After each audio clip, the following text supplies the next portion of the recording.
Selamat malam netizen dimanapun kita berada, salam inspirasi bagi kita semua. Pada akhirnya Rismon awalnya keluar-keluar begitu kan. Siapa bohirnya? Sudah disampaikan ke Kapolda. Soal menuntaskan bagaimana dalang di balik layar ya soal dugaan ijazah palsu yang kabarnya 50 miliar. Tuduhan-tuduhan itu ternyata banyak menyebutkan parater mall itu ya si Charlie Chaplin. Terus kemudian ada Pak Luhut, ada Puan, ada AHY begitu kan. Ya, ini banyak tuduhan-tuduhan parater mall seperti itu begitu. Tapi sekarang ketika ada perlawanan dari Pak JK, justru begitu kan ya. Justru ya ini justru mengatakan, "Oh, itu AI." Oh, itu bohong. Padahal sudah banyak diungkit oleh termol-termol mereka begitu. Coba kita tonton apa yang disampaikan Rismon sebelum ya akan dilaporkan ke Bareskrim. Ya, seperti ini coba kita tonton ya bersama-sama. Biar kita clear lah ya siapa yang konsisten dan siapa yang tidak.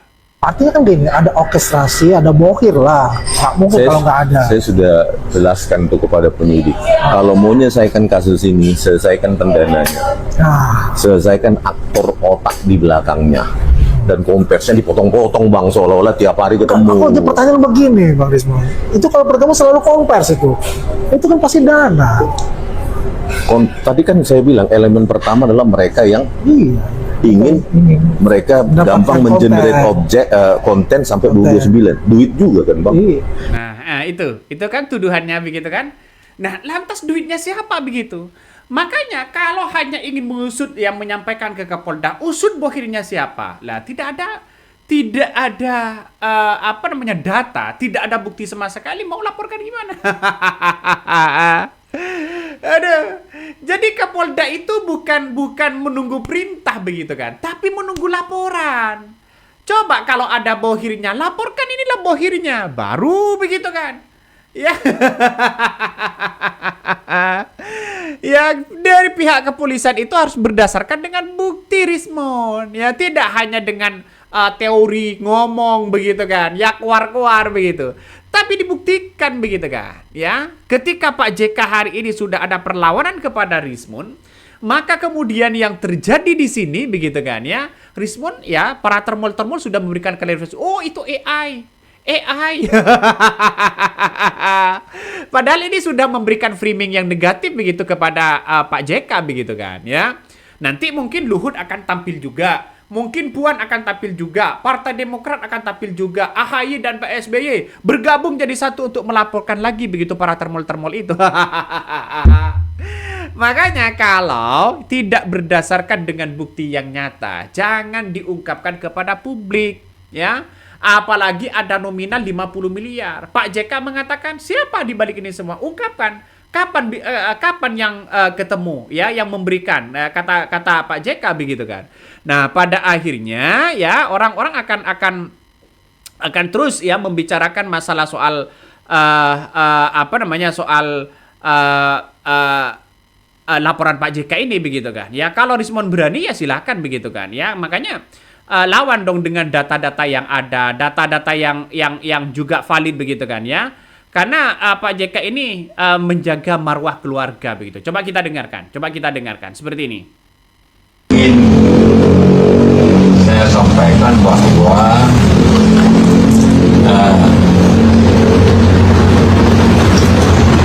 di media tersebar berita berdasarkan keterangan dalam kutip Saudara Rismon Sianipar bahwa saya mendanai Roy Suryo dan kawan-kawannya sebesar 5 miliar untuk mempersoalkan soal ijazah Jokowi. Mungkin juga sebagian dalam semuanya. Saya katakan itu pas yakin tidak benar. Saya tidak pernah kenal pun Rismon itu apapun ketemu dia pernah. Nah, itulah apa yang kemudian diungkapkan oleh Pak JK. Ya, tidak pernah ketemu, tidak pernah kenal. Kapan dia menyerahkan uang 50 miliar itu? Ternyata Jokowi begitu kan ya, sudah beberapa hari ini begitu kan ya, sudah menyatakan kalau hanya konon dan katanya begitu, jangan dijadikan konten. Tapi justru para termol itu meng-up begitu kan, meng-up semua rata-rata begitu ya. Bahkan thumbnailnya di situ siapa di balik bohirnya itu, apalagi dibikin channel, wah ngeri-ngeri sedap bos ya. Itu sudah banyak yang fitnah begitu ya. Kenapa dijadikan sebagai konten? Karena para termol itu akan mengikuti konten yang disampaikan bikin channel itu begitu kan. Ya, tuduhan seperti ini ya saya kira sudah pantas, sudah saatnya begitu kan Pak JK ini melawan untuk menjaga marwah ya keluarga Pak JK itu sendiri begitu kan. Pak JK mengatakan, ya saya sejak awal kata Pak JK begitu kan ya, sejak dulu tidak pernah sembunyi-sembunyi. Sebelum Jokowi menjadi presiden, Pak JK itu sudah orang terhebat begitu kan, orang yang sudah disegani begitu. Roy karena dia bekas menteri saya kenal. Tapi yang lainnya tidak. Ya, kalau memang begitu ya di mana dan kapan? Ya, karena itu sudah tersebar. Jadi saya ingin katakan karena itulah maka besok pengacara hadis ini itu mewakili saya untuk melaporkan ke Barreskrim Saudara Rismon untuk mencari kebenaran, menyerap kebenaran bahwa apa yang dikatakan itu adalah tidak benar. Saya tidak pernah terlibat dalam hal tersebut dan tidak pernah membantu atau apapun dengan cara apapun Roy Suryo dan Rismon itu. Kan sudah kelihatan boh. Jadi jangan kabur Rismon, ayo tunjukkan begitu kan ya, klarifikasi, datang ke Kapolda begitu kan, bahwa apa yang kemudian diucapkan itu bukan Pak JK begitu dalang dibalik ini semua.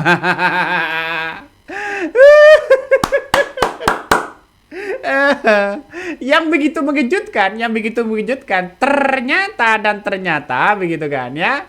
Setelah dipikir-pikir mungkin dari para termol mereka begitu kan ya. Dari mereka begitu kan ya, dari para termol itu begitu. Ternyata ini hoax katanya begitu kan. Sudah membantah bahwa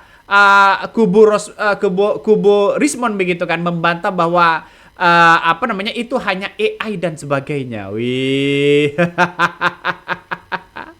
Ya, awalnya sih keluar, awalnya, tapi ya pas kita di-up oleh Pak JK begitu, pada akhirnya ya kocar-kacir begitu sampai sekarang ini begitu kan ya. Dia mengatakan, itu biasa hoax dan sebagainya begitu kan. Nih, coba kita sampaikan bentar ya. Saya perbesar dulu. Bentar, nih. Ini ya, kubu Rismon Siani perbantah ya, sebut JK dana isu ijazah Jokowi itu adalah hoax. Kuasa hukum Rismon Siani Perjahmada Girsang membantah kliennya pernah menyebutkan wakil presiden ke-10 ya dan 12 ya Yusuf Kala sebagai dalang ya pendanaan isu ijazah itu. Dia menegaskan seluruh pernyataan yang beredar itu adalah bohong dan menurutnya kabar itu merupakan hasil rekaya ya artificial ya intelligence atau AI. Semua yang beredar itu adalah hoax ya. Kalau memang hoax ya kritiklah, berikan pemahaman kepada termol itu begitu. Karena yang meng-up itu termol. Apalagi Adi Dermawan mengatakan begitu, "Hei Rismon, ya jangan main-main narasi begitu. Ungkapkan siapa bohirnya." Nah, ya mau bagaimana lagi, saya sudah katakan sejak awal, tidak mungkin Rismon itu ya menyampaikan bahwa ada uang 50 miliar di balik bohirnya itu, lalu kemudian dibagi-bagi uangnya. Tapi Rismon pernah mengatakan begitu, dalangnya harus diusut karena biayanya sampai 29 itu banyak, tinggi kata Rismon. Tapi itu hanya prediksi, konon, katanya. ya tidak bisa untuk diproses secara hukum begitu kan. Karena di Kapolda itu harus berdasarkan dengan bukti yang ada. Alat bukti yang cukup begitu kan. Kalau konon katanya ya makanya harus melaporkan ya bohirnya itu. Rismon lah melaporkan ke Kapolda atas siapa bohirnya di balik ini semua begitu kan. Tunjukkan orangnya.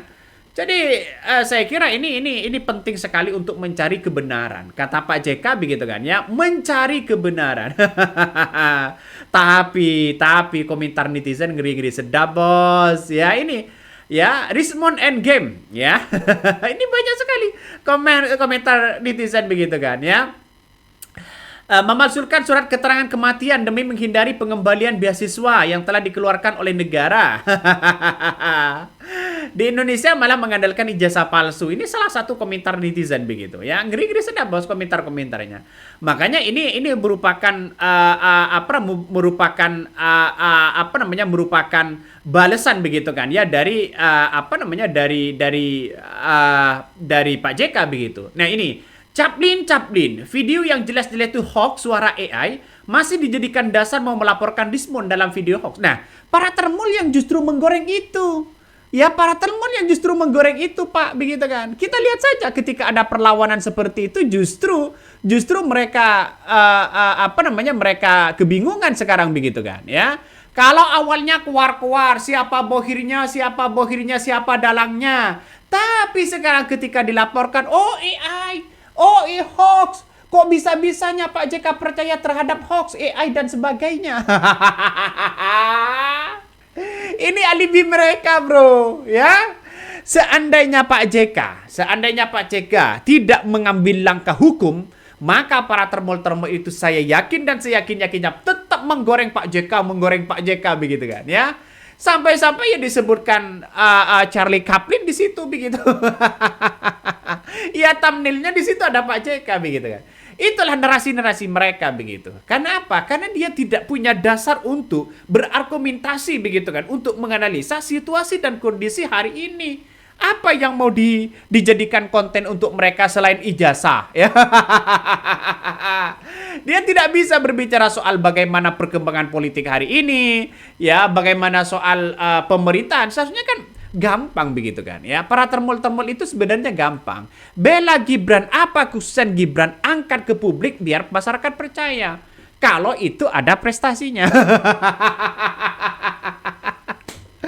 Kalau itu ada prestasinya.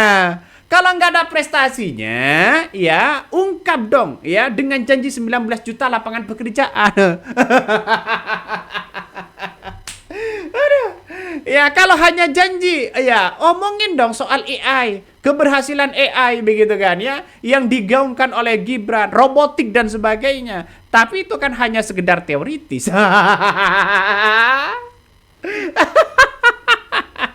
Tidak ada action sama sekali. Coba kita lihat saja Presiden Prabowo Subianto begitu. Actionnya diplomasi, perdamaian, ya, terus kemudian negosiasi begitu kan ya. Menjaga bagaimana kedaulatan negara, bagaimana menjaga pemerintah saat ini begitu di tengah konflik di Timur Tengah. Saya kira ini adalah merupakan kekhususan dari seorang Presiden Prabowo Subianto. Apakah include sama satu kesatuan dengan wakil presiden? Secara teoritis, ya, secara demokrasi memang iya, secara struktural. Tapi secara prestasi itu akan dilihat oleh masing-masing, oleh personal dari masyarakat. Apa prestasi presiden dan itulah yang dilihat oleh presiden. Kalau gagal dilihat oleh presiden. Tapi sekarang apa prestasi Gibran, apa kegagalan Gibran? Ini yang seharusnya diungkapkan kepada publik ya, biar masyarakat percaya membandingkan kinerja antara Presiden Prabowo Subianto dengan Wakil Presiden Gibran Rakabuming Raka. Lapor Pak Gibran, ya dulu menggaungkan seperti itu, bernarasi seperti itu, sangat bagus. Tapi ternyata sekarang nggak ada, gagal. Lapangan 19 juta lapangan pekerjaan gagal. Ya. Jadi artinya apa? Artinya secara tidak langsung bahwa operator mall itu harus mengungkapkan seperti ini, bukan berbicara dalangnya bohirnya seolah-olah ini isu-isu ini diperpanjang begitu kan ya, biar apa ya konten-konten mereka yang lihat begitu kan, padahal ya kita lihat saja begitu, tidak memberikan satu statement atau narasi yang baik begitu kan ya, kalau hanya menjadi menjadi tertawa, ngerepost dan sebagainya ya banyak yang seperti itu begitu. Tapi inilah yang seharusnya kita bersama itu adalah bagaimana membuat narasi. Kalau memang dia benar-benar, kalau punya prestasi silakan, nggak ada masalah begitu kan. Oke, mungkin itu yang kami sampaikan ya. Tonton terus di channel Hodari Podcast Rakyat ini, jangan lupa di subscribe.